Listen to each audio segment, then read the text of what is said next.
আজকের এই মাহফিলের সম্মানিত সভাপতিকে অন্তরের অন্তঃস্থল থেকে শুভেচ্ছা জ্ঞাপন করছি। সম্মানিত প্রধান অতিথি জনাব আলহাজ মোশাররফ হোসাইন, বিশেষ অতিথি জনাব মোহাম্মদ জিয়াউর রহমান জিয়া, সম্মানিত সুধীজন,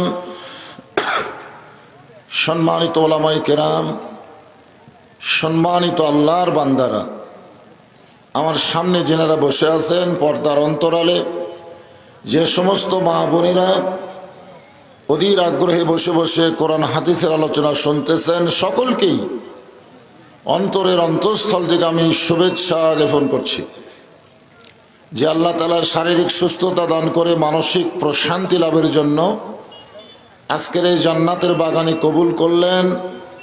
সে আল্লাহর প্রতি আমরা শুকর গুজার করছি। সকলে বলি রব্বানা লাকাল হামদ হামদান কাসীরান তাইয়িবান মুবারাকান ফীহি।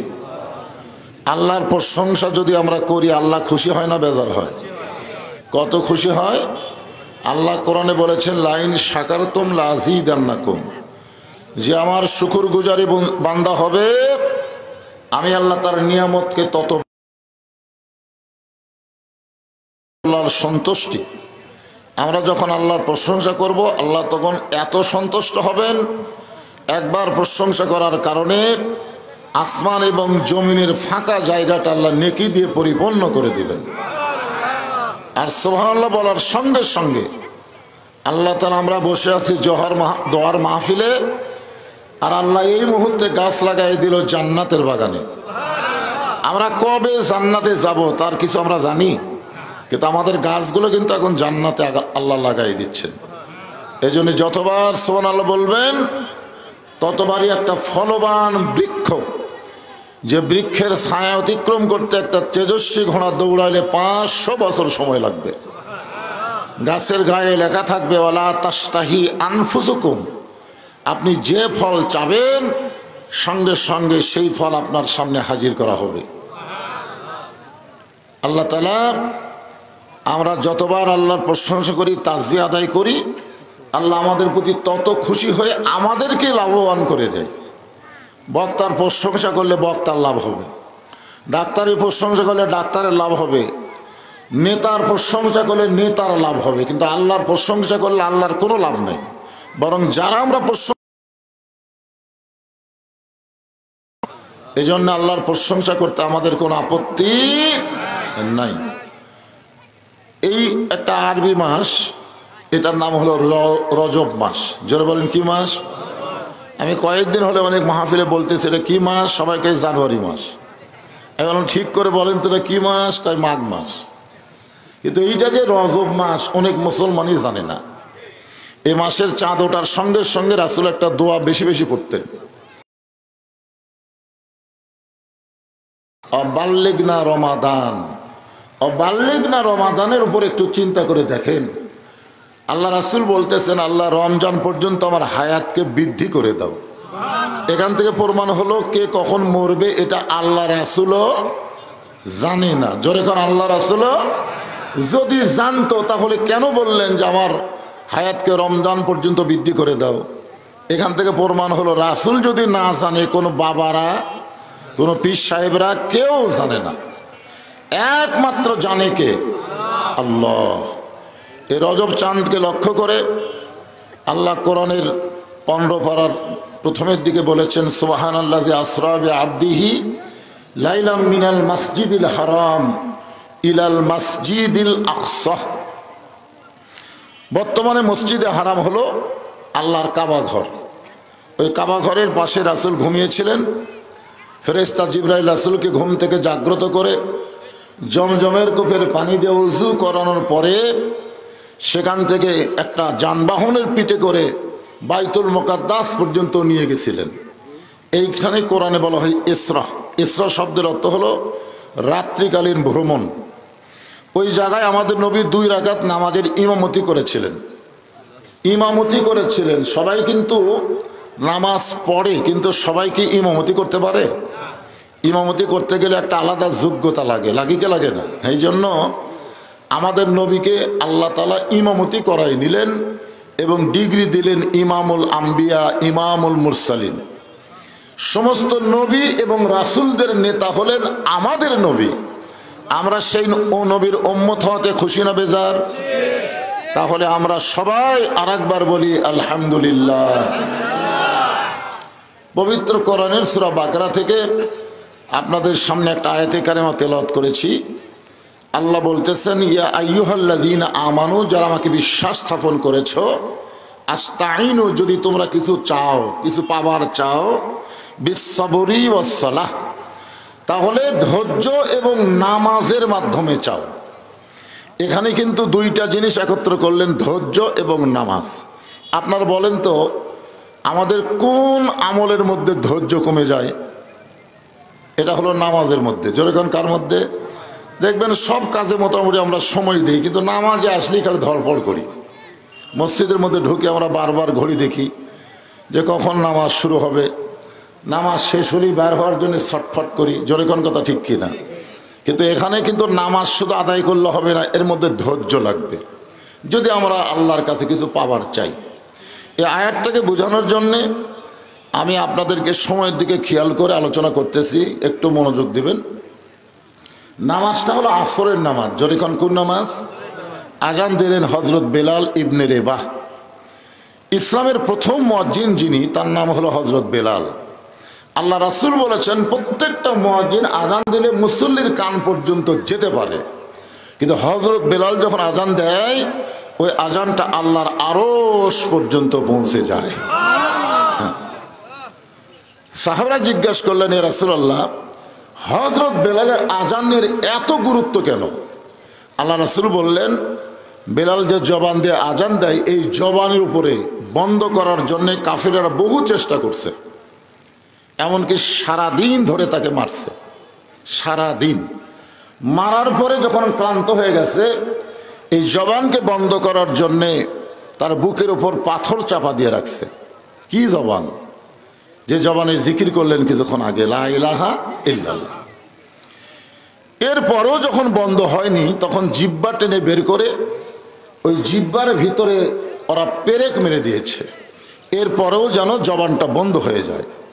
কিন্তু জবান যখন বন্ধ হলো না, তখন তারা আরো নির্যাতন চালানোর জন্য চেষ্টায় উদ্গ্রীব। এমন সময় হযরত আবু বকর হযরত বেলালকে মুক্ত করে নিয়ে নবীর দরবারে চলে গেলেন। আল্লাহ নবী তাকায় দেখেন, বেলালের জিহ্বাটা মুখের ভিতর থেকে অনেক দূর বের হয়ে আসে, কারণ এই যে পেরেক মারছে, কাঁটা ঢুকাই দিয়েছে, যার কারণে জিহ্বাটা মোটা হয়ে ওইটার মুখের মধ্যে ঢুকতেছে না। আল্লাহ রাসূল খুবই কান্না শুরু করে দিলেন। একসময় নবী তার পবিত্র জিহ্বা বেলালের জিহ্বার আগায় লাগাই দিলেন, সঙ্গে সঙ্গে জিহ্বাটা পূর্বের আকৃতিতে বেলালের মুখের মধ্যে ঢুকে গেল। আল্লাহ রাসূল বেলালের কপালে একটা চুম্বন দিয়ে বললেন, বেলাল, তুমি কি জানো, তোমাকে যখন এই জবান বন্ধ করার নির্যাতন চলতেছিল, ওই সময় আল্লাহ তাআলা তোমার শানে আমার উপর একটা আয়াত নাজিল করেছে। আয়াতটা হলো, ইন্নাল্লাযীনা ক্বালু রাব্বুনাল্লাহু সুম্মা ইসতাকামু তাতানাজ্জালু আলাইহিমুল মালাইকা আল্লা তাখাফু ওয়া লা তাহজানু আল্লাতী কুনতুম তুআদুন। আল্লাহু আকবার। আল্লাহ রাসূল বলেন, বেলাল, এত নির্যাতনের পরেও তুমি তোমার রবের উপরে, আল্লাহর উপরে অটল থাকার কারণে আল্লাহ তাআলা এই দুনিয়া থেকে বিদায় নেওয়ার সাথে সাথেই 8টা জান্নাত দিয়ে আল্লাহ তোমাকে বরণ করবে, যে কোনো জান্নাতে তুমি ইচ্ছা মতো প্রবেশ করতে পারবে। এরপরও বেলালের মুখে রাসূল কোনো হাসি দেখলেন না। রাসূল বলেন, বেলাল, আল্লাহ তোমাকে জান্নাতের খোঁজ খবরই দিলেন, এরপরও তোমার মুখে সামান্য যে খবর পাইলাম আপনার কাছে, আল্লাহ মরার পরে জান্নাত দিবে, কিন্তু জীবিত অবস্থায় দুনিয়াতে আল্লাহ কি দিবে? কারণ আমরা যখন দোয়া করি তখন দুনিয়াটা আগে বলি, তারপরে আখিরাত বলি। রব্বানা আতিনা ফিদ দুনিয়া হাসানা অফিল আখিরাতি হাসানা। আপনারা বলেন তো এই দোয়ার বাংলা অর্থ কি? এই দোয়ার বাংলা অর্থ হলো আল্লাহ আমাদের দুনিয়াকে সুন্দর করে দাও। দুনিয়া যদি সুন্দর হয় আখিরাত অবশ্যই সুন্দর হবে। জোরে কোন কথা ঠিক কি না? বর্তমানে বাংলাদেশ যে অবস্থায় আছে, এ বাংলাদেশ কি সুন্দর? কথা বলেন সুন্দর? তো দেশটা যদি সুন্দর না হয় আমরা আখিরাতেও সৌন্দর্য পাবো না। এখন বাংলাদেশকে সুন্দর করতে গেলে মানুষের তৈরি আইন দিয়ে চললে হবে না, খালি কোরআনের ওয়াজ শুনলে হবে, আল্লাহর কোরআন অনুযায়ী আমাদেরকে চলতে হবে। জোরে বলেন কথা ঠিক কি না? প্রয়োজন হলে এই কোরআনের জন্যে আমাদের জীবন দেওয়ার জন্যও রেডি থাকা দরকার। জোরে কোন কথা ঠিক কি না? জীবন তো যাবেই। আপনি যতই চেষ্টা করেন, আমি যতই চেষ্টা করি, আমি কিন্তু বাঁচতে পারবো না, কিন্তু আমি একটু চেষ্টা করলে আমার ঈমানকে আমি বাঁচাতে পারবো। যারা আজকে আলোচনা শুনতে এসেছেন তাদের কাছে জীবনের গুরুত্ব বেশি না ঈমানের গুরুত্ব বেশি? জীবন বাঁচানো ফরজ না ঈমান বাঁচানো ফরজ? এখন ঈমান যদি আমরা বাঁচাবার চাই, নামাজ ছাড়া ঈমানকে বাঁচানোর কোনো রাস্তা নেই। যে ব্যক্তি নামাজ পড়ে না ও যত ঈমানদার দাবি করুক ওই ঈমানদার না। রাসূল বলেছেন লা সালাত আলা ঈমানা, যার নামাজ নাই তার ঈমান নাই। এটা ডাইরেক্ট কথা। নামাজ নাই ঈমান নাই। লা সালাত আলা দীনা, যার নামাজ নাই তার কোনো ধর্মই নেই। বাইনাল আবদি ওয়াল কুফরি তরকুস সালাত, বান্দা আর কাফেরের মধ্যে পৃথক করার জিনিসটার নামই হলো নামাজ। যখন এখানে ইশার জামাত হচ্ছিল আশেপাশে সব হইচই করতেছিল। ধরে কোন কথা ঠিক কি না? আপনারা কি মনে করতেছেন যারা নামাজ পড়লেন তারাও মুসলমান, যারা হইচই করলো তারাও মুসলমান? আপনি মনে করলে হবে না, ইসলাম কি বলতেছে এইটাকে মানা লাগবে। ধরে কোন কথা ঠিক কি না? কথা বলেন। হযরত বেলাল আজান দেওয়ার পরে পঙ্গপালের মতন সাহাবীরা মসজিদের দিকে রওনা দিলেন। আজান দেওয়ার আগে ইল্লা মুয়াজ্জিন, শুধুমাত্র মুয়াজ্জিন ছাড়া অন্য কেউ মসজিদে প্রবেশ করা উচিত না, উচিত না। আজান দেওয়ার আগে, আজান দেওয়ার জন্যই শুধু মুয়াজ্জিন মসজিদে প্রবেশ করবে, অন্য কোনো মুসল্লি মসজিদে প্রবেশ করা উচিত না। যদি কেউ প্রবেশ করে তার নামাজ হবে, কিন্তু মসজিদে প্রবেশ করার যে একটা আলাদা সওয়াব আছে এই সওয়াব থেকে সে বঞ্চিত হবে। আজান দেওয়ার প্রথম 3 মিনিটের মধ্যে যারা মসজিদে পা দেয় আল্লাহ তাদের আমল নামায় একটা উট কুরবানির সওয়াব দেয়। সুবহানাল্লাহ বলেন না কেন? পারবেন উট কুরবানি দিতে পারবেন? কয়েকবার গেলাম মক্কায়, কিন্তু উটের বাজারে যায় দেখি যে দাম। আমাদের মতন হাজিরা একটা বকরি কিনে, কেন ছাগল বকরি তো বাংলাদেশে কুরবানি দেওয়া যায়, যায় কি যায় না? তো মক্কার যাও তুমি বকরি খোঁজো কেন? টাকা টাকা। একটা ভাঙ্গাছড়া উটের দাম, আমরা 7 জন মিলে একটা উটের কাছে গেলাম, 4200 রিয়াল, 4200 হাজার না, 4200 রিয়াল। আমরা বললাম ভাই 7 জন মিলে দেই। না হুজুর 5 সপ্তাহ কত হয়? 35। আমরা 35-এর মধ্যে আছি, 42-এ নাই। শেষে যায় 450 করে একটা করে ছাগল কিনে নিয়ে চলে আসলাম। তো ভাঙ্গাছড়া উট, তাও 60 হাজি দিবার পারলাম না। আর মসজিদে আজান দেওয়ার প্রথম 3 মিনিটের মধ্যে যারা পা দিবে একটা তাজা উট কুরবানির সওয়াব তার আমল নামায় দিয়ে দিবে। আমরা কুরবানি করি, কবুল হয় কি হয় না আল্লাহ ভালো জানে, কিন্তু মসজিদে প্রবেশ করার সাথে সাথে একটা কবুল 5 মিনিটের মধ্যে যারা মসজিদে পা দিবে আল্লাহ রাস্তায় একটা গরু কুরবানির সওয়াব আল্লাহ দিয়ে দিবে। 10 মিনিটের মধ্যে যারা মসজিদে ঢুকবে একটা ছাগল দুম্বা কুরবানির সওয়াব তার আমল নামায় দেওয়া হবে। এমনকি মুয়াজ্জিন যখন আকামত দেয় এমন সময় কেউ যদি মসজিদের মধ্যে ঢোকে তাহলে আল্লাহ তাকে একটা মুরগি অথবা ডিম দানের সওয়াব দিবে। কিন্তু আজান দেওয়ার আগে কেউ যদি ঢোকে সে একটা সওয়াবও পাবে না, ইল্লা মুয়াজ্জিন, শুধু মুয়াজ্জিন ছাড়া। তাহলে আপনারা কখন ঢুকবেন? আজান দেওয়ার আগে না পরে? কত করে লোক বুঝলেন আগে তো যুবক বয়সে নামাজ পড়েনি, এ বুড়া বয়সে নামাজ ধরে এরা আজানের আগে মসজিদে ঢুকে খালি মুয়াজ্জিনের দোষ ধরে। দেখবেন ওদের কামই হলো মুয়াজ্জিনের দোষ ধরা। এই জায়গাত ময়লা কেন, এ জায়গাত মাদ্রাসার ভাষা কেন, এখানে এটা কেন, এই মুয়াজ্জিন মাস গেলে বেতন খাও। মুয়াজ্জিন কই তোরা শয়তান যখন আসিলি তখনই ভালো ছিলাম, তোরা কেন মুসল্লি হলি? তোরা তো আসলে মুসল্লি না, তোরা হলি ফাওয়াইলুল মুসাল্লিন। যৌবন বয়সে নামাজ, এমনকি শিশু বয়স থেকে ট্রেনিং দেওয়া লাগবে। রাসূল বলেছেন 7 বছর থেকে নামাজের তালিম দাও, আর 10 বছর থেকে তাকে জোর করে নামাজ ধরাও। আর ওই সারা জীবন অকাম বদকাম করে বুড়া বয়সে মসজিদে গেছে মুয়াজ্জিনের দোষ ধরার জন্যে। এরকম মুসল্লি আছে না? হ্যাঁ। সমস্ত সাহাবী যখন মসজিদের মধ্যে প্রবেশ করলেন, এক সময় আসরের জামাতের সময় হয়ে গেল। আল্লাহ নবী মেহরাবের মধ্যে ঢুকলেন, আর হযরত বেলাল আকামত শুরু করলেন। আকামত, আকামত বোঝেন তো? কত কামাতিস সালাহ, কত কামাতিস সালাহ দুইবার কয় কি কয় না? এটা আজানের চাইতে বেশি কয়। আজানের মধ্যে কি কত কামাতিস সালাহ আছে? নাই। এইটা শোনার পরও যারা বসে থাকবে দাঁড়ানোর মতন, আপনারা বলেন তো চেয়ারের মধ্যে যারা বসে থাকে এরকে দাঁড়ানোর ক্ষমতা আছে না নাই? কতক্ষণ আছে না নাই? কারণ যাই হেঁটে পারে তাই তো দাঁড়াবারও পারে। কতক্ষণ না কেন ভাই? যাই হাঁটবার পারে তাই দাঁড়াবার পারে না? যাই বাজার করে 10 কেজি ব্যাগলা গোটা বাজার ঘরে, কোন এলাকায় বাগুনের দাম কম, আলুর দাম কম, ওই ঘুরে ঘুরে বাজার করতেছে, আর মসজিদে এসে চেয়ার খুঁজতেছে। এরকম কিছু বেয়াদব আছে না নাই? জোরে কোন আছে না নাই? আল্লাহ কোরআনে বলেছেন কুমু লিল্লাহি কানিতিন। নামাজের মধ্যে যেই কয়টা ফরজ আছে তার মধ্যে একটা ফরজ হলো দাঁড়িয়ে নামাজ পড়া। জোরে কোন কথা ঠিক কিনা? আল্লাহ নবী যতক্ষণ আকামত শেষ না হয় ততক্ষণ নবী কিবলামুখী হন না। যতক্ষণ আকামত দেয় মুয়াজ্জিন ততক্ষণ নবী কিবলামুখী হন না। সাহাবীর দিকে, মুসল্লির দিকে মুখ করে নবী থাকেন। কেন থাকেন? যে সামনে কাতারে ওই জায়গায় ফাঁকা আছে, ফাঁক বন্ধ করে দাঁড়াও, এইভাবে এই কাতার সোজা করো, পায়ের গোড়ালির সঙ্গে গোড়ালি মিল করো, পায়ের গোড়ালির সঙ্গে গোড়ালি মিল করো, কাতার সোজা করো, কাতারে ফাঁক রাখো না। এমনকি 3-4 কাতার পরেও যদি রাসূল ফাঁকা দেখেন তাহলে ওই যে ফাঁকা, ওই ফাঁকের মধ্যে শয়তান ছাগলের মতন মাথা বের করে দিছে, এই ফাঁক বন্ধ করো।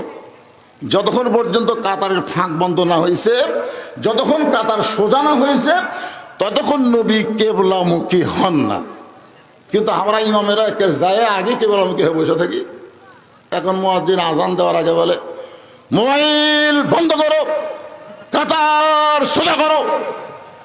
কে রে পাগলা? মুয়াজ্জিনের মানুষ সবাই দোষ খোঁজে, তার কথা মতো কেউ কাতার সোজা করবে? কাতার সোজা করতে হবে ইমামকে। ইমাম মানে হলো নেতা। দরকার ইমাম মানে কি? হ্যাঁ, আল্লাহ নবী তাকায় দেখেন হযরত বেলাল যখন আকামত দেয়, এমন সময় কাতারের ডান সাইডে একটা সাহাবী বসে আছেন। আল্লাহ রাসূল বললেন সবাই যখন দাঁড়িয়ে গেছে তুমি বসে আছো, তুমিও দাঁড়াও। সাহাবী বলে ইয়া রাসূলুল্লাহ, আমি কয়েকবার দাঁড়ানোর চেষ্টা করলাম কিন্তু আমি দাঁড়াবার পারতেছি না। আমি যখন দাঁড়াবার যাই আমার মাথা তখন চক্র দেয়, আমি তখন কোন দিকে কাবা এটা বুঝবার পারি না। এই কারণেই আমি এখন পর্যন্ত বসে আছি। আল্লাহ নবী বললেন এইরকম অবস্থা হওয়ার পিছনে কারণ কি?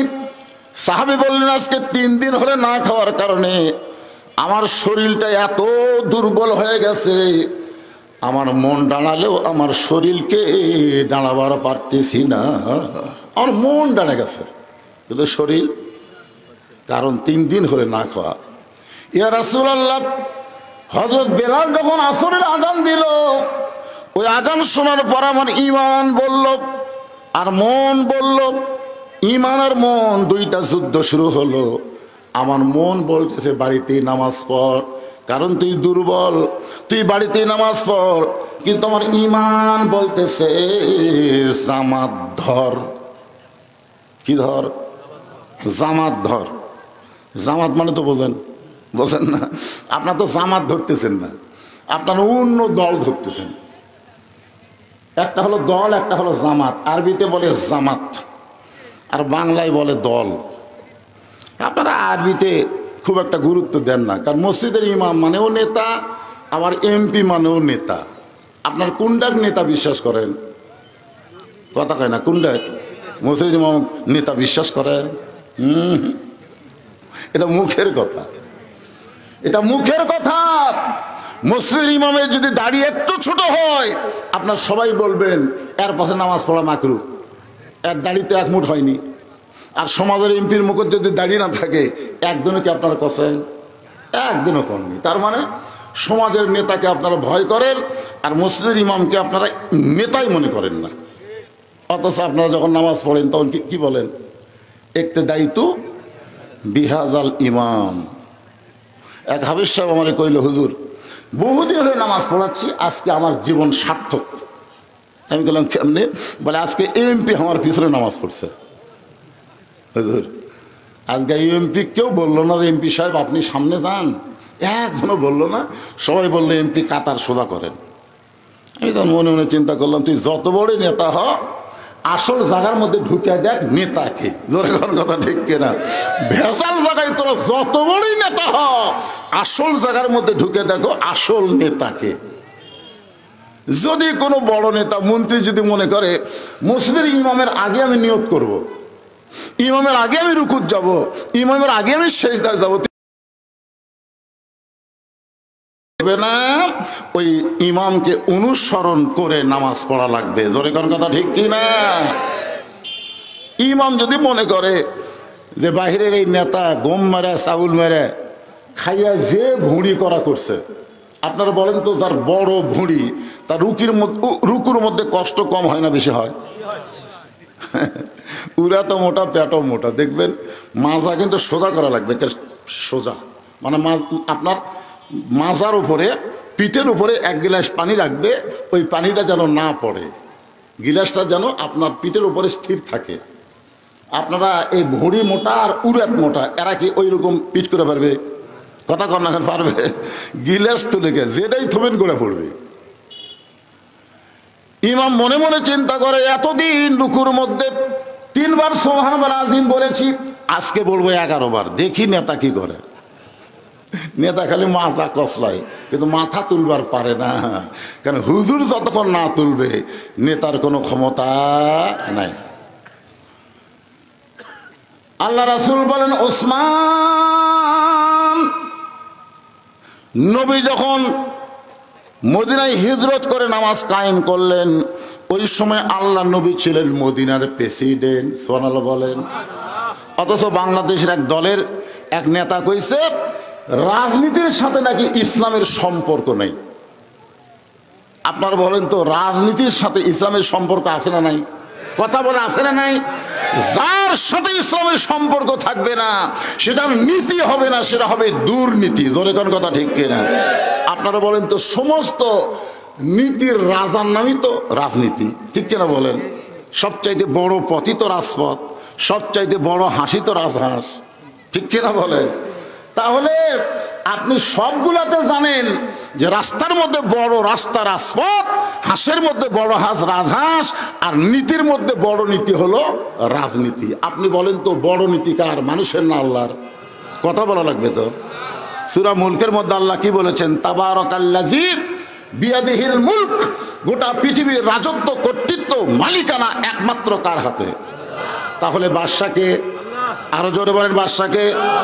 সম্রাট শাহজাহান মসজিদের মধ্যে গিয়ে নামাজ শেষ করে 2 হাত তুলে বলতেছে, ও বাদশার বাদশা, তোমার দরবারে আমি ফকির। বাংলাদেশের মতন ছোট্ট দেশের বাদশা ছিল না, বাংলাদেশের মতন প্রায় 45টা দেশের বাদশা যদি আল্লাহর কাছে ফকির হয়, আর তুমি একটা কি মহাসচিব হইছ মিয়া, তুমি বলতেছো ইসলামের সাথে রাজনীতির সম্পর্ক নাই। আপনারা বলেন মুসলমানের দেশে এরকম কথা বলার কোনো সুযোগ আছে? কথা বলেন না কেন? কোনো সুযোগ আছে? একটু মনোযোগ দিয়ে শুনবেন। নবী যখন মদিনার রাষ্ট্রপতি হলেন, ওই সময় নবীর কয়েকজন মন্ত্রী ছিলেন। 1 নম্বর ধর্মমন্ত্রী হলেন আবু বকর। 1 নম্বর মন্ত্রী হলো ধর্মমন্ত্রী। জোরেকার নাম কি? ধর্মমন্ত্রীর নাম হলো আবু বকর, আর আইন মন্ত্রীর নাম হলো হযরত ওমর। একটু মনোযোগ দিয়ে শুনবেন, দেখেন তো দফতর অনুযায়ী মন্ত্রীগুলা ঠিক আছে কিনা, একটু খেয়াল করে দেখেন তো। অর্থমন্ত্রী হলেন ওসমান গনি, অর্থমন্ত্রী হলো কি গনি?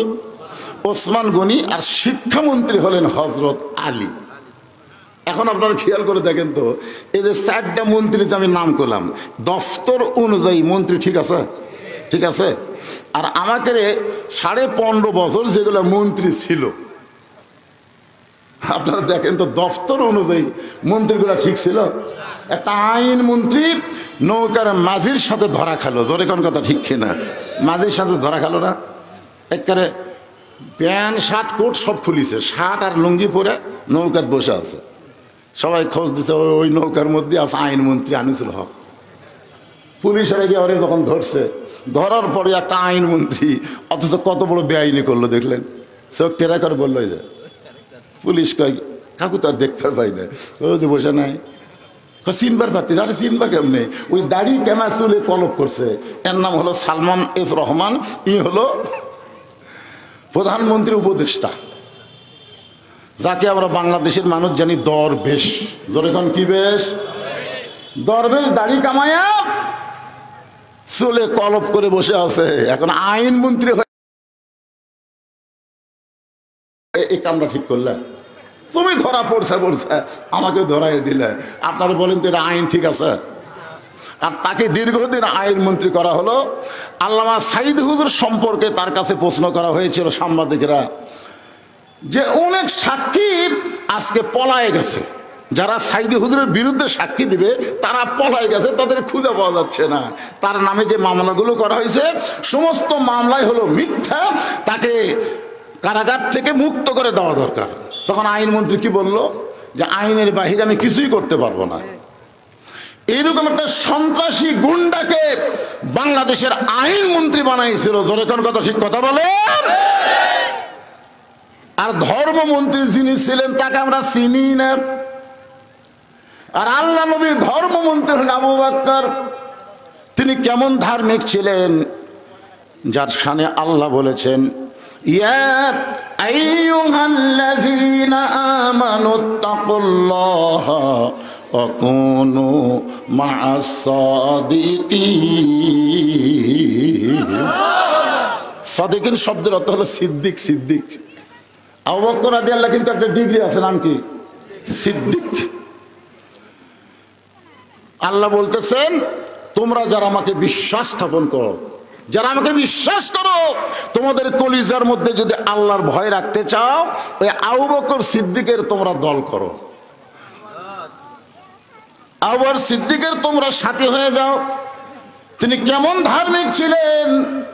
ফেরেশতা জিবরাইল এসে নবীকে সালাম দিলেন।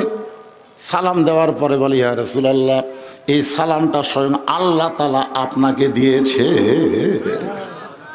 নবী আমার দাঁড়িয়ে বললেন, জিবরাইল, আল্লাহ আমার দোস্ত। আল্লাহ কি? আমার দোস্ত, এই কারণে আল্লাহ আমাকে তোমার মাধ্যমে সালাম দিছে। জিবরাইল বলেন, হুজুর, আল্লাহ শুধু আপনাকে সালাম দেয়নি, আপনার ধর্মমন্ত্রী আবু বকরকেও আল্লাহ সালাম দিছে।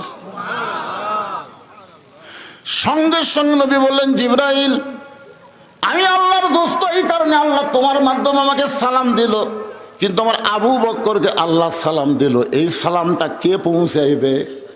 জিবরাইল বলতে, হুজুর, নবী ছাড়া অন্য কারো কাছে যাওয়ার অধিকার আমার নাই, এই জন্য আমি আবু বকরের কাছে আল্লাহর সালামটা পৌঁছাবার পারতেছি।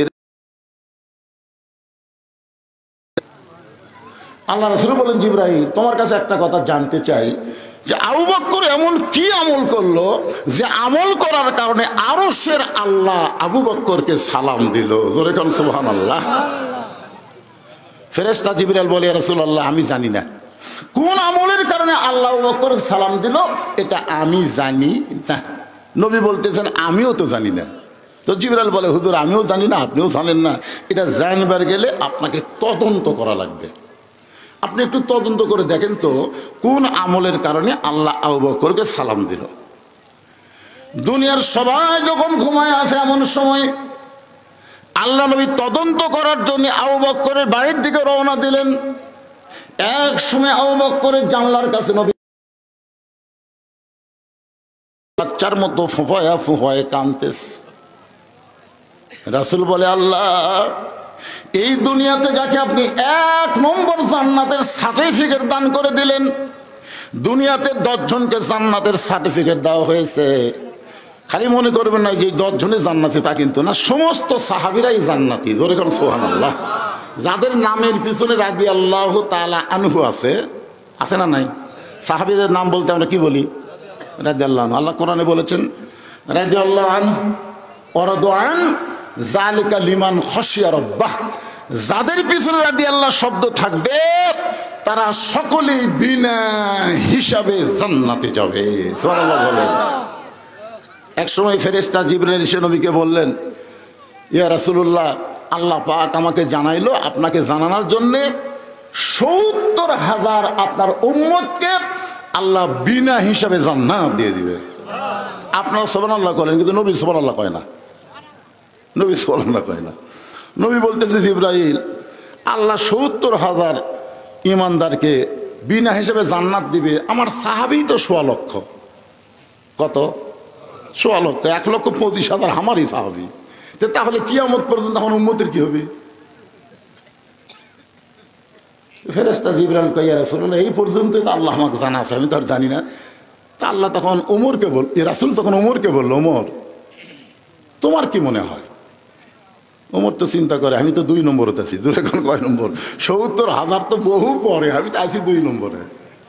ওমর ফারুক নবীর দিকে তাকায় বললেন, ইয়া রাসূলুল্লাহ, আপনিও যা আমিও তাই। ওস্তাদ যেমন ছাত্রও তেমন। জোরে কোন সুবহানাল্লাহ। আমরা খালি বাপ হয়ে নামাজ পড়ি, বেটা আড়িয়ার মতন ঘুম পাড়তে সব ডাক দেই না, মনে করি আমি বাপ জান্নাতে গেলি হই, বাপ বেটার যা হয় হোক। অথচ আল্লাহ কোরআনে বলেছেন, কু আনফুসাকুম ওয়া আহলিকুম নার, জাহান্নামের আগুন থেকে তুমি একলা বাঁচলে হবে না, তোমার আহাল পরিবার সবাইকে নিয়ে বাঁচা লাগবে। জোরে কোন কথা ঠিক কি না? তুমি বাপ নামাজ পড়ো, তুমি দাদা নামাজ পড়ো, অথচ তোমার নাতি নাফের মধ্যে ঘুম পাড়ে, তোমার কিছুই মনে হয় না।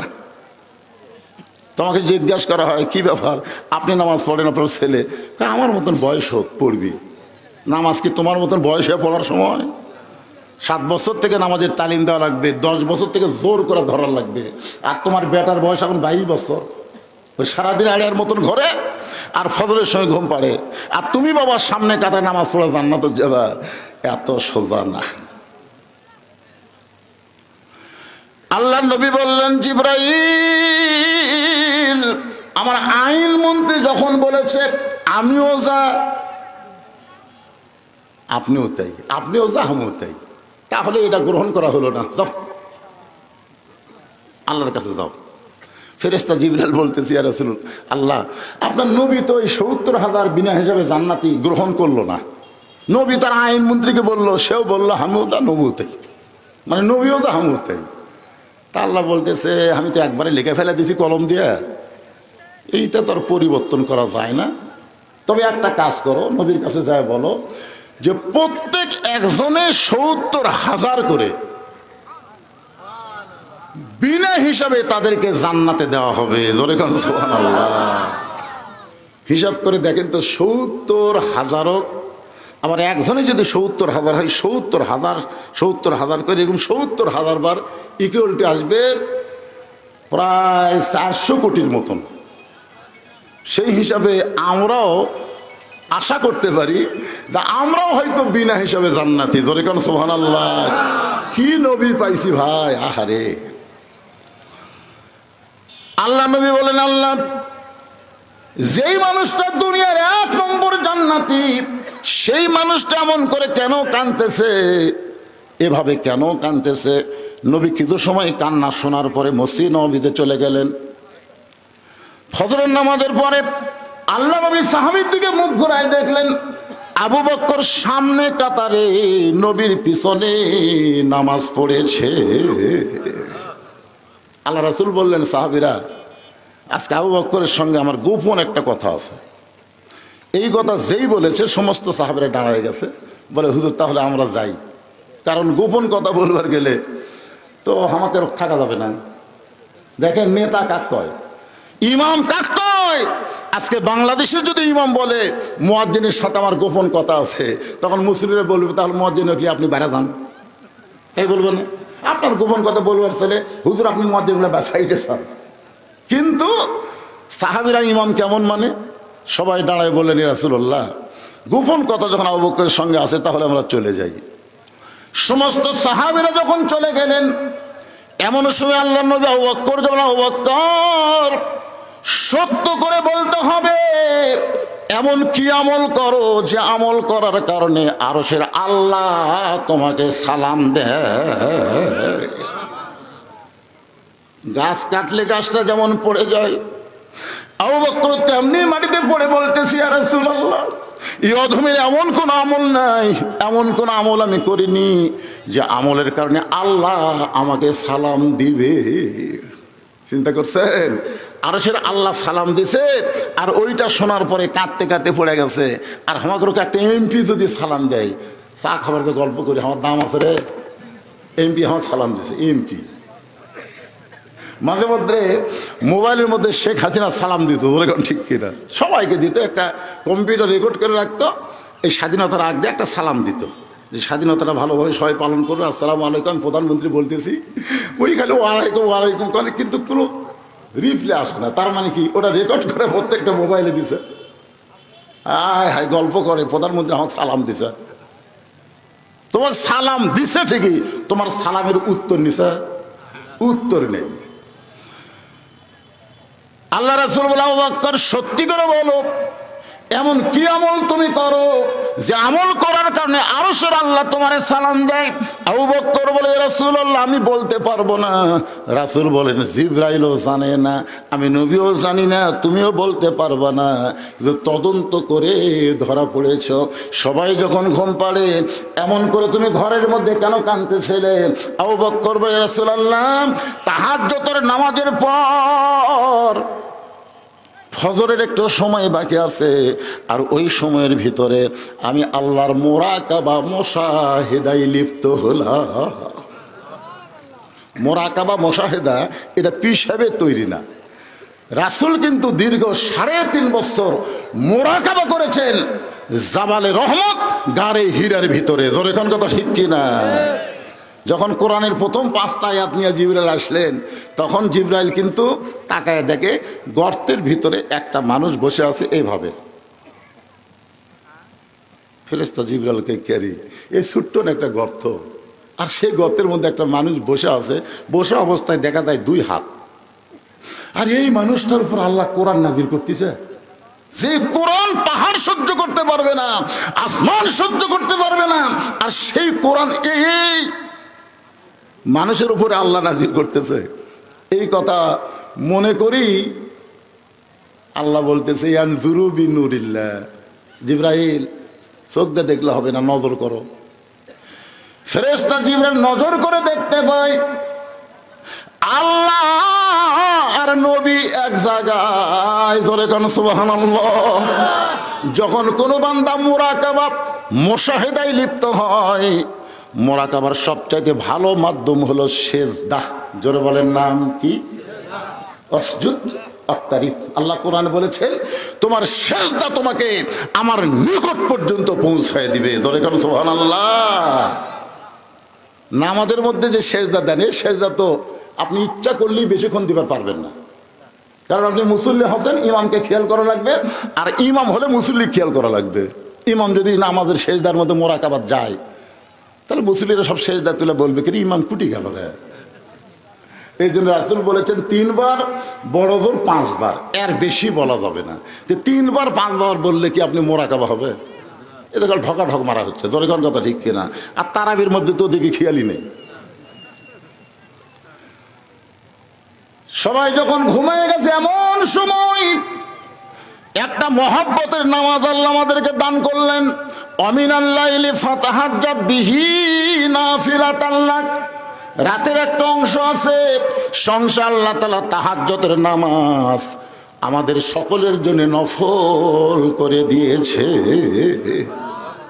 আল্লাহ রাসূল বললেন, সাহাবীরা, 5 ওয়াক্ত নামাজ হলো ইবাদত, আর তাহাজ্জুদ হলো মহাব্বত। সাহাবীরা বললেন, হুজুর, 5 ওয়াক্ত ইবাদত আর তাহাজ্জুদ হলো মহব্বত, এই দুইটার ব্যাখ্যা কি?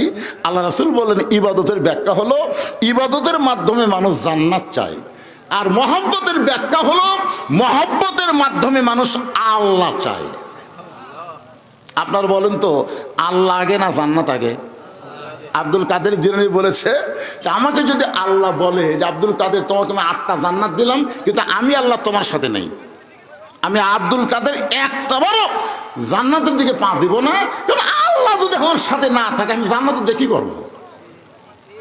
আর যদি বল আব্দুল কাদের তুমি জাহান্নামে যাও, আমি আল্লাহ তোমার সঙ্গে থাকবো, আমি খুশি হয়ে জাহান্নামের দিকে পা বাড়াবো, কিন্তু আল্লাহ যদি আমার সঙ্গে থাকে তাহলে খালি আমি একলা আগুনে পড়বো না, আল্লাহ পড়বি। জোরে কোন কথা ঠিক কিনা?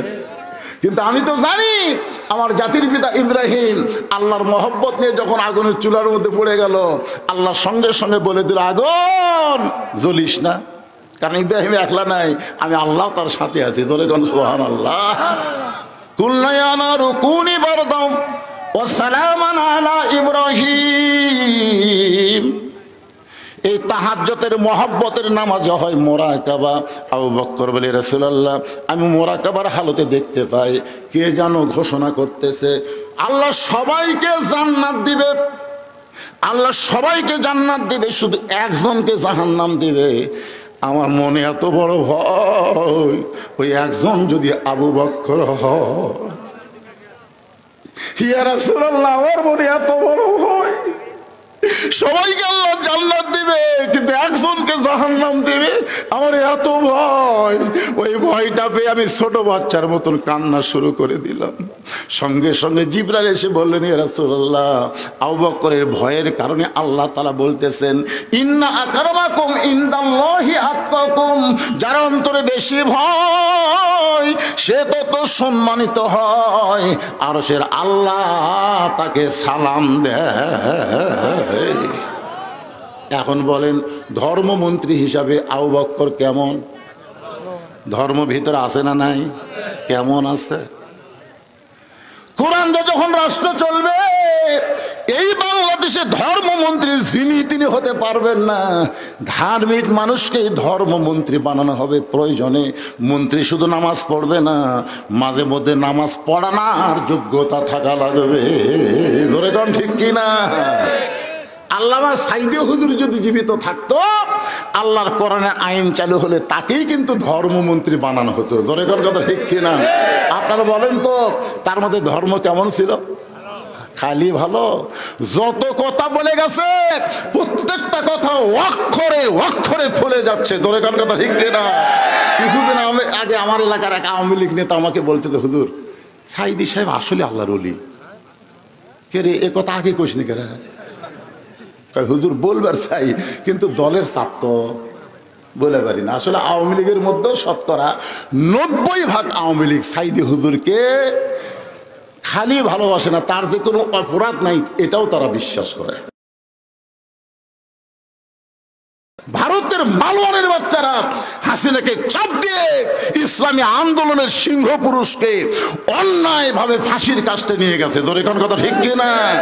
যে কয়জনকে ফাঁসি দেওয়া হয়েছে তদন্ত করে দেখেন তারা কোনো অপরাধের সাথে জড়িত না। বাংলাদেশে আল্লাহর কোরআনের আইন চালু করতে দিবে না বলে ভারত এরকম ষড়যন্ত্র করে। কারণ কি জানেন? কারণ কোরআন দিয়ে যখন বাংলাদেশ চলবে তখন ভারতের দিকে বাংলাদেশ তাকাবে না, আমেরিকার দিকে বাংলাদেশ তাকাবে না, কোনো দেশের দিকে বাংলাদেশ তাকাবে না, বাংলাদেশ তাকায় থাকবে আমরা আল্লাহর দিকে। জোরে কোন কথা ঠিক কি না? এখন আমরা তাকে আছি, ভারত যদি বন্ধ করে দেয় আমরা খামো কিরা? ফেরে পাগলা, তোমার ইমানই নাই। ভারত বন্ধ করে দিলে কি খাবা? ভারত কি দিবি? যদি আমরা আল্লাহর মুখাপেক্ষী হই তাহলে আল্লাহ ভারতের জন্য রেজেক্ট বন্ধ করে দিবি। ধরে কোন কথা ঠিক কিনা? যেদিন থেকে ভারত চিনি বন্ধ করছে, আলু বন্ধ করছে, পেঁয়াজ বন্ধ করছে, আপনারা দেখেন তো বাংলাদেশে সেদিন থেকে দাম বাড়িছে না কমিছে? কথা কয় না পারে। তার মানে ওমা মিন দাব্বাতিন ফিল আরদি ইল্লা আলাল্লাহি রিজকুহা। এই আয়াতের ব্যাখ্যা হলো পৃথিবীতে এমন কোনো বিচরণশীল প্রাণী নাই যার রেজেকের ব্যবস্থা আল্লাহ করেনি। আর আল্লাহ কোরআনে বলেন ফালিয়াবুদু রাব্ব হাযাল বাইত আল্লাযী আত'আমাহুম মিন জু'ইন ওয়া আমানাহুম মিন খাউফ। আল্লাহু আকবার। আল্লাহ বলতেছেন ওই ঘরের, ওই ঘর মানে কোন ঘর? আল্লাহর কাবা ঘরের মালিকের তোমরা গোলামি করো, নামাজ পড়ো, আমি আল্লাহ সাথে সাথে তোমাদেরকে দুইটা পুরস্কার দিব। 1 নম্বর পুরস্কার হলো ক্ষুধা তোমাদের থাকবে না, তোমাদের দারিদ্র থাকবে না, তোমাদের রিজিকের সমস্ত পেরেশানি আমি আল্লাহ তাআলা দূর করে দেব। ও আমানাহুম মিন খাউফ, ভারত তোমাদেরকে দখল করবে, আমেরিকা তোমাদেরকে দখল করবে, এই ভয় থেকে আমি আল্লাহ পুরোপুরি তোমাদের নিরাপত্তা দেব। ওদের অ্যাটম বোমা থাকতে পারে, তোমাদের ঈমান থাকবে, ঈমানের কাছে কোনো অস্ত্র কুলাবে না। জোরে বলেন কথা ঠিক কিনা? একটা অস্ত্র কুলাবে না। ঈমানের কাছে অস্ত্র ফুটবি? আরে ওরা ইসরায়েলকে এমন একটা অস্ত্র দিল যে ফিলিস্তিনের ছোট বাচ্চাকে টার্গেট করে গুলি করবে, কোনো সাউন্ড হবি না, বুঝবারই পারবি না। মায়ের কোলে বাচ্চা আছে, মা গুলি লাগবে না, সন্তানকে গুলি লাগে বুক পুড়ে যাবি। আল্লাহ বলে, ও আমেরিকা ইসরায়েলকে সহযোগিতা করে ফিলিস্তিনের বাচ্চাদেরকে পুড়াচ্ছ, আমি আল্লাহ ইচ্ছা করলে গোটা আমেরিকা পুড়াই দেবো। জোরে কোন কথা ঠিক কিনা? আপনার বলেন তো পোড়া শুরু হয়নি? কথা বলেন না, পোড়া শুরু হয়নি? পানি দিয়ে বহু কিছু দিয়ে যখন আগুন থামছে না, তখন মুসলমানের কাছে গিয়ে বলতে দেবে, ভাই তোমরা আজান দাও রে। এই সময় আজান না দিলে আগুন থামবি না, কারণ ঠেলা পড়লে আর অ্যাটম কুলায় না, আর হাইড্রোজেন কুলায় না, আর ভগবান কুলায় না, আর ঈশ্বর কুলায় না, গড কুলায় না, একমাত্র আল্লাহ। জোরে বলেন কথা ঠিক কিনা? আল্লাহর প্রতি পরিপূর্ণ আস্থা এবং বিশ্বাস রেখে এই মুহূর্তে একটা তাকবীর দেওয়া লাগবে। পারবেন আপনারা? লিল্লাহে তাকবীর। আসলে হয়েছে আলহামদুলিল্লাহ।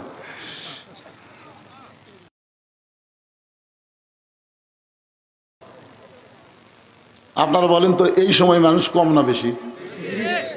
এইবারে এলাকার কোনো মাহফিল হয়নি? হয়েছে না হয়নি? রাতের বেলা মানুষ কেমন হয়েছে?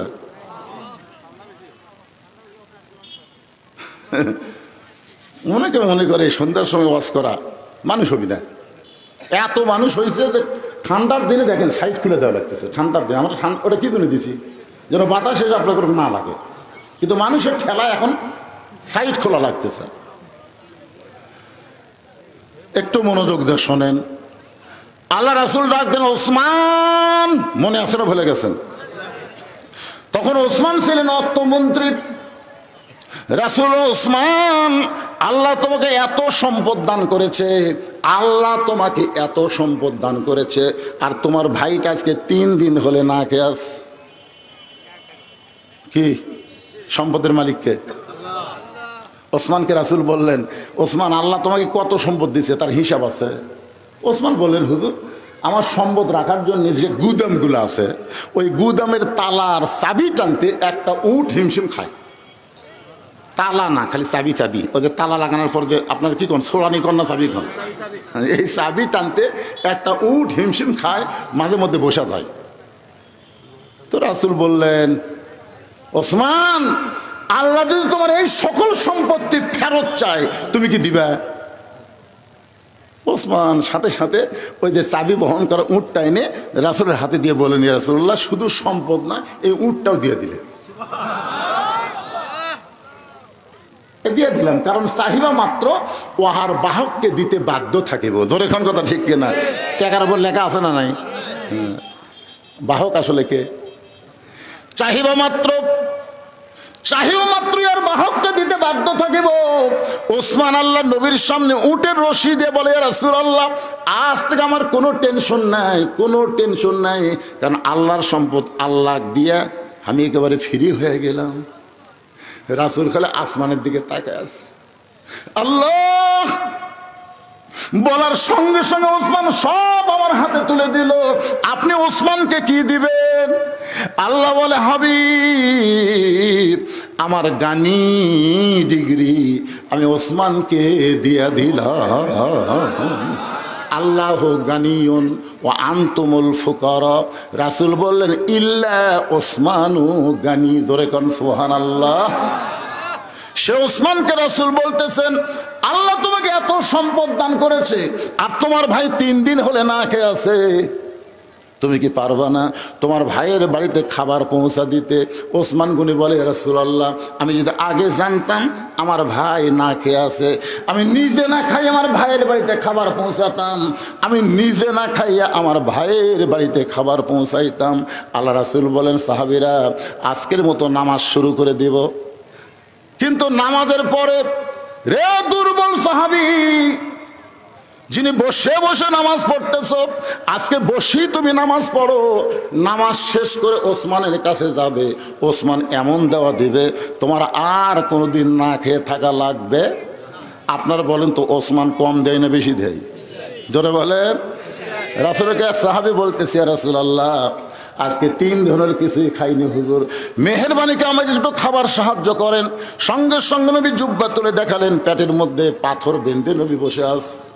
সাহাবী বলে, ইয়া রাসূলুল্লাহ, আমি বুঝবার পারিনি আমার চাইতে আপনার ক্ষুধা বেশি, হুজুর আমি চলে যাই। রাসূল বলেন, যাও, তবে বাড়ি যাও না, আমার ওসমানের কাছে যাও। নবীর কথা মতো গরিব সাহাবী ওসমান গনির বাড়িতে সন্ধ্যার সময় গিয়া দেখে ওসমান গনির বাতির আলো বেশি, শোলটা টাইনা টাইনা আলো কম করতেছে। গরিব মনে মনে চিন্তা করে, আমার বাড়িতে এর চাইতে বেশি আলো জ্বলে, কিন্তু আমি শোলটা টাইনা আলো কমাই না, এ তো কৃপণের বাপ। এর কাছে বলার আগেই ফুটুস দেই। নবীর কাছে গিয়ে বলে, রাসূলুল্লাহ, আপনি দিবার পারবেন না ঠিক আছে, কিন্তু এমন কৃপণের কাছে আমারে কেন পাঠাইলেন? আল্লাহ নবী বললেন, তুমি কি তোমার অভাবের কথা কইছো? বলে, স্বভাব দেখে বলার সুযোগ পাইনি। রাসূল বলে, আবার যাও। পরদিন সকালবেলায় ওই গরিব সাহেব ওসমান গনির দরবারে গিয়ে দেখে ওসমান গনির মাথার বালিশের তুলা বের হয়ে গেছে। যে বালিশে মাথা দিয়ে ঘুম পাড়ে ওই বালিশের কোনা ফাইটা তুলা ঘরের মধ্যে বের হয়ে গেছে। ওসমান গনির তুলাগুলো খুঁটায় খুঁটায় বালিশের খোলের মধ্যে ঢুকাই। গরিব মনে মনে কয়, আর চাইতে বেশি তুলা যদি আমার ঘরে পড়ে থাকে আমি শামটা দিয়ে ঝাড় দেব, এরকম খুঁটায় খুঁটায় আবার খোলের মধ্যে ঢুকাবো না। এমন কৃপণ তো কোনোই কিছুই দিবে না। নবীর কাছে গিয়ে বলতেছে, রাসূলুল্লাহ, আপনি দিবার পারবেন না ঠিক আছে, কিন্তু এমন কৃপণের কাছে আমার কেন পাঠাইছেন? রাসূল বলে, তুমি কি তোমার অভাবের কথা কইছো? বলে, যা দেখলাম বলার সুযোগ পাইনি। নবী বলেন, আবার যাও। পরদিন সকালবেলায় আবার গিয়া দেখে ওসমান গনি খালি গায়ে বসে আছে।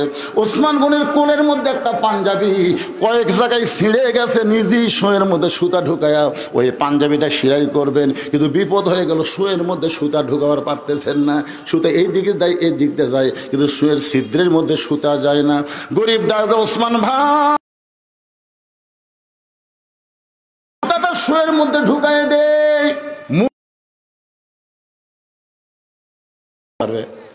আর নিজে ছেঁড়া পাঞ্জাবি সেলাই করবে, আল্লাহর কৃপণ কে আছে? রাগ করে বলতেছে, ভাই আমি যদি কামটা করে দেই। ওসমান গনি বললেন, মারহাবা, আসো। শুয়ের মধ্যে যেই মাত্র সুতা ঢুকায় দিছে, ওসমান গনি খফ করে হাত ধরে বলতেছে, ভাইজান আমার এত বড় উপকার করলেন, এর বিনিময়ে আপনি কি চান? হাতটা ছেড়ে দেন, হাতটা খালি ছেড়ে দেন, চলে যাই। ওসমান গনি বললেন, না, এত বড় উপকার করার পরে তোমাকে খালি হাতে ছাড়বো না। ম্যানেজার দৌড়েছে বলে, হুজুর আমারে ডাকলেন, আমার এই ভাই শোয়ের মধ্যে সুতা ঢুকায়া আমার ছেঁড়া পাঞ্জাবি সেলাই করার সুযোগ করে দিল, এর বিনিময়ে একে 100টা উট দিয়া দাও। গরিব বলে, হুজুর আপনি কি বলেন? সামান্য শুয়ের মধ্যে সুতা ঢুকাইলে আপনি 100 উট দিবেন? ওসমান গনি বলে, ম্যানেজার আমার এই ভাইকে তুমি 200 উট দিয়া দাও। গরিব বলে, হুজুর আপনি কি বলেন?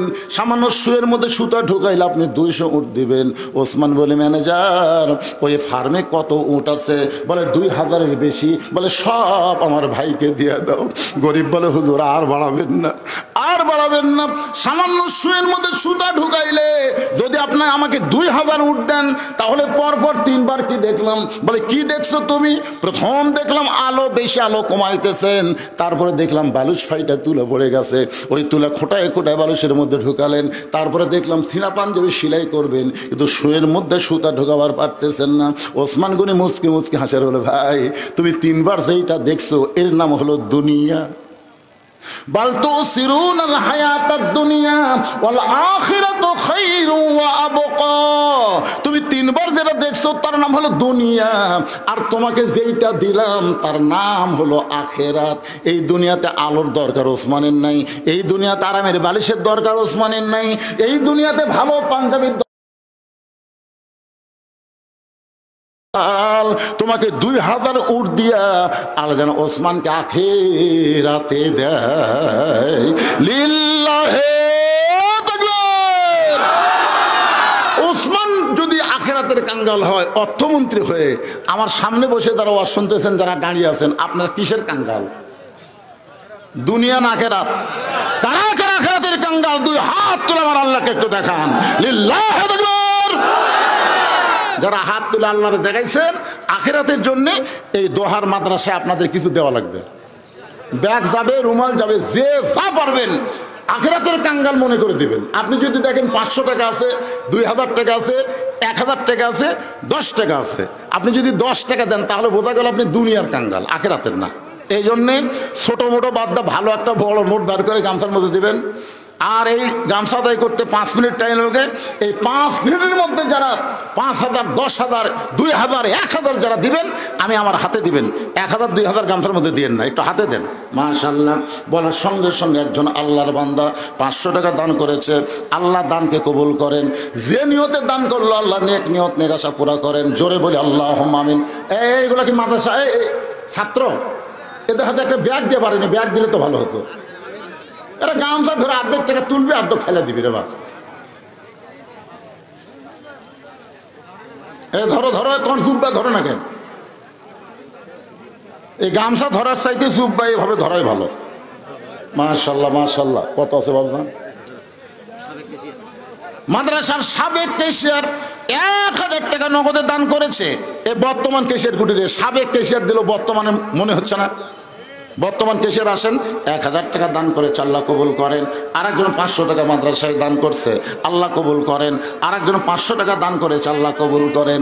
আমি একটা আপনাদের সুযোগ দিয়ে দিলাম, যাদের বাপ মা কবরে গেছে, বাপ মাকে কবর জান্নাত বানানোর জন্য কোরআন শরীফ বাবদ 500 টাকা দান করবেন। আপনি 500 দেওয়া মাত্র একটা কোরআন দানের, ওয়ালাইকুম আসসালাম, কোরআন দেওয়ার সওয়াব আল্লাহ আপনার বাপ মার কবরে দিবে। যাদের পকেটে 500 আছে একটু দিয়ে দেন, একটা কোরআন দানের সওয়াব পাবেন এই মাদ্রাসায়। এই মাদ্রাসার ছাত্রদের হাতে একটা কোরআন দিলে যে সওয়াব আপনি জানেন না। মাশাআল্লাহ, কোরআন বাবদ আল্লাহ তোমার একজন বান্দা 500 টাকা দান করেছে, আল্লাহ কবুল করেন। আরেকজন কোরআন শরীফ বাবদ 500 টাকা দান করছে, আল্লাহ কবুল করেন। আরেকজন কোরআন বাবদ 500 টাকা দান করছে, আল্লাহ কবুল করেন। এগুলো ঠিক মতো আদায় হচ্ছে? একটা অভিজ্ঞ ছেলেদেরকে আপনি দিতে পারেন না? এ ছোটো ছোটো বাচ্চারা গেছে, এরা কি তুলবে আল্লাহ ভালো জানে রে। ওয়ালাইকুম আসসালাম। আলহামদুলিল্লাহ। আব্বা মারা গেছে, বাবার জন্য কোরআন শরীফ বাবদ 500 টাকা দান করেছে, আল্লাহ বাবার কবরকে জান্নাতের টুকরা বানায় দেন। আরেকজন দান করেছে কোরআন শরীফ বাবদ 500 টাকা, আল্লাহ দানকে কবুল করেন, আল্লাহুম্মা আমিন। আরেকজন কোরআন, জি, শাশুড়ি তার বাপ মায়ের জন্য 2টা কোরআন শরীফ বাবদ 1000 টাকা দান করেছে। আপনার শাশুড়ির নাম রাখুন, রাহেলা নামে আমার মা। 1000 টাকা 2টা কোরআন শরীফ বাবদ দান করেছে, আল্লাহ কবুল করেন। আরেকজন 100 টাকা দান করেছে, আল্লাহ কবুল করেন। আরেকজন কোরআন শরীফ বাবদ 500 টাকা দান করেছে, আল্লাহ কবুল করেন। আল্লাহ ছোট একটা বাচ্চার হাতে 100 টাকা দান করেছে, আল্লাহ কবুল করেন। আরেকজন কোরআন বাবদ 500 টাকা দান করেছে, আল্লাহ কবুল করেন। আব্বা মা অসুস্থ, সুস্থতার জন্য কোরআন বাবদ 500 টাকা দান করেছে, আল্লাহ কবুল করেন। আরেকজন 100 টাকা দান করছে, আল্লাহ কবুল করেন। আরেকজন কোরআন শরীফ বাবদ 500 টাকা দান করছে, আল্লাহ আপনি কবুল করেন। আরেকজন কোরআন বাবদ 500 টাকা দান করছে, আল্লাহ কবুল করেন। আরেকজন আল্লাহর বান্দা 2টা কোরআন শরীফ বাবদ 1000 টাকা দান করলো, আল্লাহ দানকে কবুল করেন। আল্লাহ আরেকজন কে মারা গেছে? বাপ মা 2জনই মারা গেছে। দেখেন মুখটার দিকে তাকায়, কত করুণ অবস্থা। বাপ মা যার দুনিয়াতে নাই তার কেউ নাই রে, তার আপন বলতে কেউ নাই। আজকে বাপ মা 2জনই কবরে চলে গেছে, কোরআন শরীফ বাবদ 500 টাকা দান করলো, আল্লাহ বাপ মার কবরকে জান্নাতের টুকরা বানায় দেন। জোরে বলে আল্লাহুম্মা আমিন। এগুলোকে আপনার মাদ্রাসার ছাত্র নিকে যে মাঝখানে যাচ্ছে, হ্যাঁ, তারা উঠলো কেন? এরা কিভাবে কালেকশন করতেছে? কালেকশন হবে না। এই হাজার হাজার লোক হাত তুললো গামছা ব্যাগের মধ্যে টাকা দেওয়ার জন্য। ওসমান গনির সাথে জান্নাতে যাবে। চালাক হবে রে, বোকা হবে না, আখিরাতকে প্রাধান্য দিবে, দুনিয়াকে দিবে না। ধরে এখন কথা ঠিক না, তো টাকাগুলোতে লিবার পারলো না। আরেকজন কোরআন শরীফ বাবদ 500 টাকা দান করেছে, আল্লাহ দানকে কবুল করেন, আল্লাহ নেক নিয়ত নেক আশা পুরা করেন। সকলে বলি আল্লাহুম্মা আমিন। এই মাদ্রাসার বর্তমান কমিটির সভাপতিকে আছে না কেন? সেগুলো কখন দিবে? না আদায় করছেন আগেই? কোনো আদায় করেননি, মাসার সভাপতি সহসভাপতি সেইটারি কেশিয়ার এরা কেউ ধার দেয় নাই। এরা গেল কোন জায়গায় রে? বিজ্ঞাপনের সময় দিয়েছে রাত্রি 8:30 পর্যন্ত। তোর এখন কথা ঠিক কিনা? 8:30 পর্যন্ত মাহফিল হবে। এখন বাঁধে কয়টা? মা বাবার জন্য সাহেবের লেখেন লেখেন। এখন ধান দান করেছে, আল্লাহ কবুল করেন। আর একজন কোরআন শরীফ 500 টাকা দান করছে, আল্লাহ কবুল করেন। কি ডেকোরেট আজকের, মাশাআল্লাহ মাইকটাও যেমন সুন্দর, ডেকোরেটও মাশাআল্লাহ খুব সুন্দর। মালিক দিল 500 টাকা কোরআন শরীফ বাবদ। আল্লাহ দানকে কবুল করেন, আল্লাহুম্মা আমিন। এই গোটাল মাহফিল মিলে না টাকা তো ভালোই আছে বারা। হ্যাঁ মাশাআল্লাহ, না রে এরা তো কাম ভালোই করছে। আমার জিয়া ভাই বলতেছে তোমার কাছে রে 1.5 মণ গোস্ত দিয়া বিরিয়ানি পাক করছে ভাই, খালি খালি হয়। দেখছেন আল্লাহ আকবার কয়, কি দেখছেন? তবরকের কথা শুনে আল্লাহ আকবার। এখানে এইভাবে টাকা গুনলে হবে না।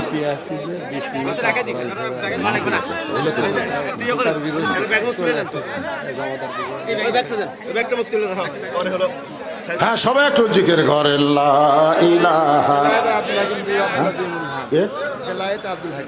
বেলায়েত আর আব্দুল হাকিম দুইজন মিলে 2 মণ ধান করেছে দান মাদ্রাসায়। আল্লাহ দানকে কবুল করেন, আল্লাহুম্মা আমিন। হ্যাঁ আরো যেগুলো দান আদায় করছে মেয়েদের মধ্যে কে গেছে? মেয়েদের মধ্যে আমার মায়েরাও দান করবে তো। কোরআন শরীফ বাবদ 500 টাকা মায়েরা দিবে, কিন্তু লেওয়ার বিশ্বস্ত লোক লাগবে। মাশাআল্লাহ, আল্লাহ তোমার একজন বান্দা কোরআন শরীফ বাবদ 500 টাকা নগদে করছে দান। আল্লাহ দানকে কবুল করেন, আল্লাহুম্মা আমিন। আশরাফ আলী আধা মণ ধান করলো দান। আশরাফ আলীর দানকে আল্লাহ আপনি কবুল করেন। as-সাদাকাতু তারুদ্দুল বালা, দান সদকা করলে বালা মুসিবত দূর হয়ে যায়। এই যে আলু লাগাছেন, কত বালা বিপদ আছে আলুর উপর জানেন? হালু আলু করা লাগবে, হালু আলু। এমন দাম কমে যাবি যে জমির থেকে বাড়িতে নিয়ে আসবে। আল্লাহ যেন দাম না কমায়, বিপদ থেকে যেন আলুকে হেফাজত করে, ধানকে হেফাজত করে, এই জন্য দান করেন। আমিনুল ইসলাম লেখেন, আমিনুল ইসলামের নাম লেখেন ভাই, আমিনুল ইসলামের নাম লেখেন। 100 টাকা নগদ, বাকি 1 মণ ধান করছে দান। আমিনুল ইসলামের দানকে আল্লাহ আপনি কবুল করেন, আল্লাহুম্মা আমিন। কবুল করো, কবুল করো মোদের কামনা। দানকারীকে দিবেন জান্নাত, আল্লাহ নিরাশ করবেন না। আল্লাহ তোমরা একজন বান্দা কোরআন শরীফ বাবদ 500 টাকা দান করেছে, আল্লাহ দানকে কবুল করেন, আল্লাহুম্মা আমিন। রাসূল বলেন সাহাবীরে, আসরের নামাজ যখন শেষ হবে, নামাজ শেষ করে তুমি ওসমানের কাছে যাবে। ওসমানে এমন দেওয়া দিবে তোমার আর কোনোদিন না খেয়ে থাকা লাগবে না। আপনার বলেন তো ওসমানের কাছে যদি যাই, ওসমান কম দিবে না বেশি দিবে? জোরে বলেন না, কম দেবে না বেশি দিবে? কিন্তু সাহাবী ছোট বাচ্চার মতন হাউমাউ করে কাঁদতেছে। আল্লাহ নবী বলেন সাহাবী নামাজ শেষ করার পরে ওসমানের কাছে গেলে ওসমান এমন দেওয়া দিবে না খেয়ে থাকা লাগবে না। এই কথা শুনে তুমি হাউমাউ করে কান্দো কেন? দুই বস্তা মাশাআল্লাহ। আল্লাহ আলু এখন আর চিন্তা করতে তো অনেকে, আর জমি আমার জমি আছে হুজুর, ওই দিছে তখন আল্লাহ তো গোটা এলাকার জন্য রহমত দিবি। কতগুলো আলু কিন্তু ভিতরে ঘুগরি পোকা ধরবে, যাই দিলটা তেল তেলা থাকবে, আপনাকে ঘুগরি পোকা খাঁকড়া ম্যাকড়া বেশি গেলে দাম হবে না। সাবেক কেশিয়ার আমজাদ মোহরি 4টা কোরআন শরীফ বাবদ 2000 টাকা দান করেছে, আল্লাহ তার দানকে কবুল করেন। সাবেক গুলো আসতেছে, বর্তমান কেউ এখন মতো আলো না, বর্তমানের কেউ আসেনি। সাবেক গুলাই বেন আবার বর্তমান করা লাগে পারে। কি নাম? আব্দুল সাত্তার বাবাজি আমার 1 মণ ধান করছে দান, আল্লাহ দানকে কবুল করেন, আল্লাহুম্মা আমিন। আদমনকে দিল, আদমন কি দেয়? মোহাম্মদ 8 মণ ধান দান করেছে, আল্লাহ মোহাম্মদের দানকে আল্লাহ কবুল করেন।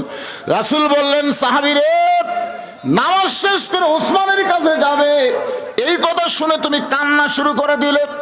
সাহাবী বলতেছে রাসূল আল্লাহ, আল্লাহ কোরআনে বলেছেন ইয়া আইয়ুহাল্লাযীনা আমানুস্তাঈনু বিস-সাবরি ওয়াস-সালাহ ইন্নাল্লাহা মা'আস-সাবিরিন।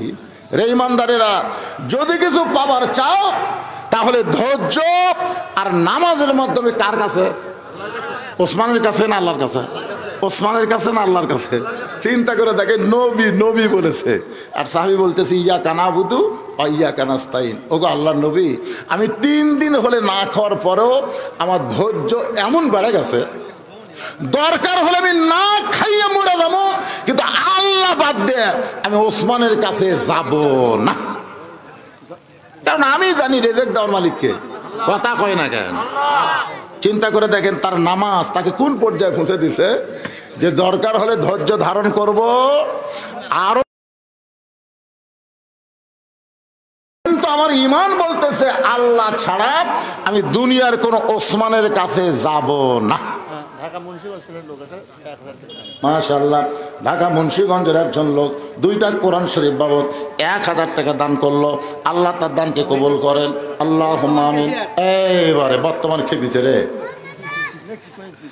1 2 3 4 5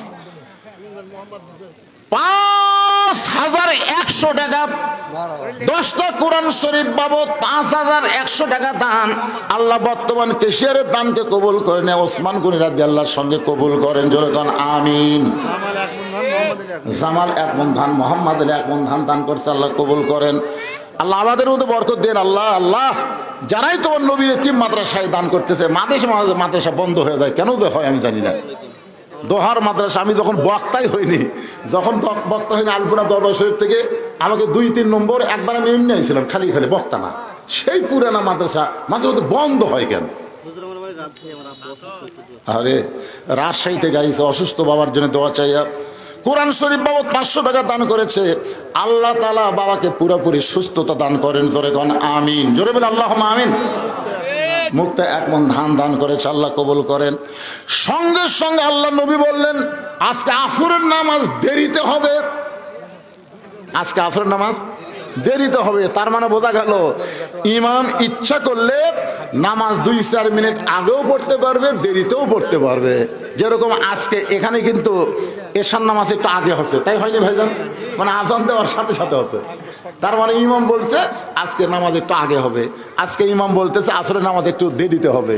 আর আপনার মুসল্লি না, সময়ের আগে আমরা নামাজ পড়বো না, সময়ের পরে আমরা যাবো না।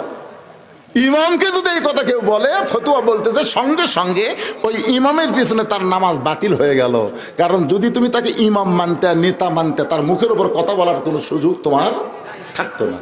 ইমাম সাহেব একদিন খুতবার আগে একটু সুন্দর বয়ান করতেছে, মেরাজের উপর আলোচনা করতেছে। এক মুসল্লি আসাই, হুজুর কি ঘড়ির দিকে তাকাবেন না, সময় জ্ঞান আপনার নাই, কেন তুই কে বলে আসলি? মানে আল্লাহর ঘর পছন্দই করে না, ঢুকাই বার খবর চাই। জোরে কর কথা ঠিক কিনা? আল্লাহ বলেছেন যতই চেষ্টা করো তোমার নামাজ আমার কাছে 1 পয়সারও দাম নাই। কারণ বিশ্ববরী ওয়াসসালাহ, ধৈর্য যদি না থাকে তার নামাজ হবি না। এই জন্য জুমার দিনের ফরজ কে জানেন? জুমার দিনের ফরজ হলো ইজা নুদিয়া লিস-সালাহ মিন ইয়াউমিল জুমআহ ফাসাউ ইলা যিকরিল্লাহ।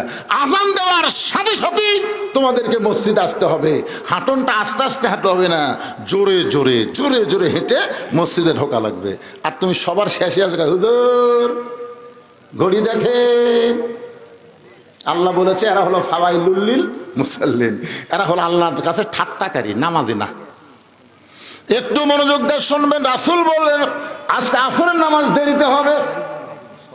আকবর সরকার আজকেই আমি প্রথম করতেছি ওয়াজ এবং আদায়, আমার রেকর্ডে নেই, আছে বিপদ কি করবেন? মাগরিব থেকে আপনাকে সময় দেওয়া হবে, বিজ্ঞাপনও দিচ্ছে 8:30 পর্যন্ত। কারণ আমার আর একটা মাহফিল আছে দেখে তো আমি এইভাবে লিখছি। দাসগ্রামের দিকে একটা করে আসা, ওটি আর একটা করছি, আজকে এটি করে আবার আর একটা করা লাগবে। হ্যাঁ কি কথা, চিন্তা করবেন না যে আপনারা এই বুড়া মানুষদের এরকম কষ্ট করাচ্ছেন। আমি তো সময় মতো যাচ্ছি, আমার সময় মতো দেয়নি। চেয়ারম্যানের মুখের দিকে চাই, ভাই বলেছে আমি 9টার আগে আপনাকে ছুটি দেবো। এখন আস্তে আস্তে ঘড়ি ঘুরি যাচ্ছে, এই 9টার আগে মানে বোঝেন। কোরআন শরীফ বাবদ 1000 টাকা দান করেছে, আল্লাহ দানকে কবুল করেন, জোরে কোন আমিন। জিল্লুর রহমান 2টা কোরআন শরীফ বাবদ 1000 টাকা দান করলো, আল্লাহ তার দানকে কবুল করেন, সকলে বলে আমিন। আচ্ছা সব লেখা থামতো, আর এখন কর না। আল্লাহর নবী বললেন আজকে আসরের নামাজ দেরিতে হবে। এই কথা বলে নবী ওই দুর্বল সাহাবীর দিকে রওনা দিলেন, দুর্বল সাহাবীর দিকে রওনা দিলেন। নবী মেহরাব থেকে দুর্বল সাহাবীর দিকে যাচ্ছেন। ওমর ফারুক নবীর সামনে হাঁটু গেড়ে বসে নবীর জুব্বা ধরে বললেন, ইয়া রাসূলুল্লাহ আপনার জুতার পরশে আল্লাহর আরশ ধন্য হয়ে গেছে।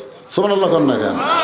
আপনারা শুনলেন না? ওয়াজের প্রথমে বললাম তোর পাহাড়ের ধুলি লাগিয়া মুসা নবীর সম্মান বেড়ে যায়, নূর নবীজির জুতার ধুলায় আল্লাহর আরশ ধন্য হয়। আলহামদুলিল্লাহ। হুজুর আপনার জুতার পরশে আল্লাহর আরশ ধন্য হয়ে গেছে, আপনি কেন দুর্বল সাহাবীর কাছে যাবেন? খালি হুকুম দেন, আমি আপনার কাছে নিয়ে আসতেছি, চ্যাং দোলা করে নিয়ে আসবো, কোলত করা নিয়ে আসবো। ওমর ফারুকের গাওয়ার শক্তি কম না বেশি? কথা কন না কেন?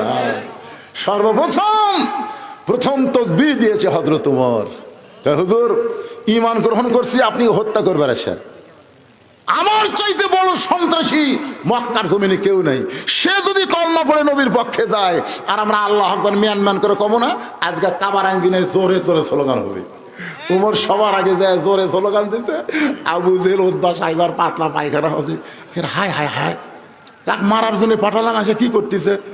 এখন জোরে তাকবীর দিলে আবু জেহেল উতবা সাইবা থাকবার পরে, কারণ শয়তানও দৌড়ায়, যার মধ্যে শয়তান আছে সেও ভয় পায়। বাংলাদেশে 15.5 বছর ওই দলের লোকেরা কিন্তু তাকবীর দিবার দেয়নি, জোরে গান ঠিক কিনা? দিবার গেলি হুজুর ভাই এখন কি কয় রে, লিল্লাহে তাকবীর। আল্লাহ রাসূল বলেন, ওমর শুধু দুর্বল সাহাবীকে তাকায় দেখো না, শুধু দুর্বল তাকায় দেখো না, আমি নবী কি জন্য যাচ্ছি তুমি বুঝবার পারতেছো না। নবী তাকায় দেখে পিছনে একজন সাহাবী দাঁড়ায় আছে। রাসূল বলেন, এজলেস, বসো বসো।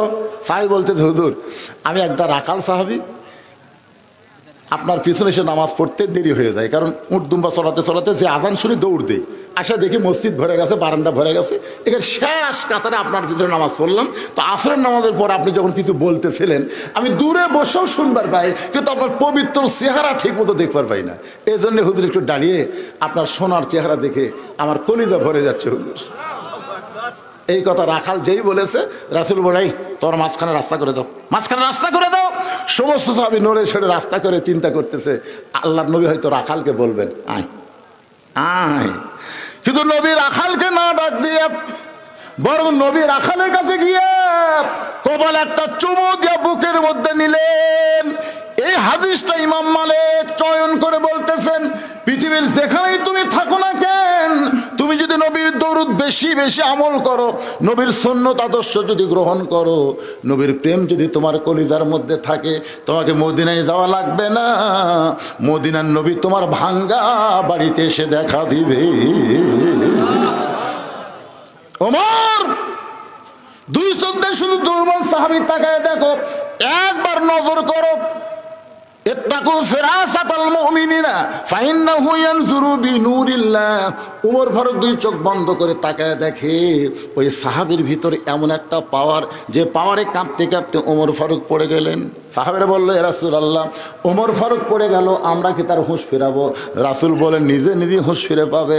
এক সময় ওমর ফারুক হুঁশ ফিরে পেলেন।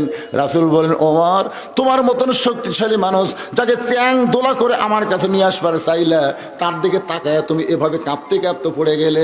ওমর ফারুক বলে, রাসূলুল্লাহ আমি নজর করে দেখি ওই দুর্বল সাহাবীর ঈমানের পাওয়ার এত বেশি। রাসূল বললেন, কত বেশি? ওমর ফারুক বললেন, আসমানের সূর্যকে যদি মেঘের মধ্যে লুকিয়ে দেওয়া হয় আর ওই দুর্বলের ঈমান যদি সূর্য ওই জায়গায় দেওয়া হয়, ওই সূর্যের চাইতেও বেশি আলো হবে। আর এই পাওয়ারটাই কেবলমাত্র নামাজের মাধ্যমে অর্জন হবে। কার মাধ্যমে হবে? ইন্নাস সালাতা তানহা আনিল ফাহশাই ওয়াল মুনকার। একমাত্র নামাজই পারে মানুষকে যাবতীয় খারাপি ফাহিশা থেকে বাঁচাই দিতে। আগামীতে আমরা বাংলাদেশে এমন একটা দলকে ক্ষমতায় দেখতে চাই, যেই দল সংসদে গিয়ে সবার আগে নামাজ কায়েমের বিল পাশ করবে। জোরে কোন কথা ঠিক কি না? এমন একটা দল আমরা দেখবার চাই। এখন কোন দল গেলে চিন্তা করে তারপরে ডিসিশন নেবেন। কারণ আল্লাহ কোরআনে বলেছেন, আল্লাযীনা ইম্মাক্কান্নাহুম ফিল আরদ, পৃথিবীর মধ্যে এমন আল্লাহ কোরআনে বলতেছেন, আল্লাযীনা ইম্মাক্কান্নাহুম ফিল আরদ, পৃথিবীর মধ্যে কোনো মুসলমানকে যখন ক্ষমতা দেওয়া হবে, ওই মুসলমান ক্ষমতার চেয়ার পাইয়াই তার 1 নম্বর দায়িত্ব হলো আকামুস সালাত, নামাজ কায়েম করা। আজকে আমাদের যে ছেলেরা আপনার এখানে মাগরিব ইশার নামাজ পড়লেন আর বাহিরে হইচই করলো, যখন নামাজ কায়েমের বিল পাস হবে হইচই করার টাইম আছে?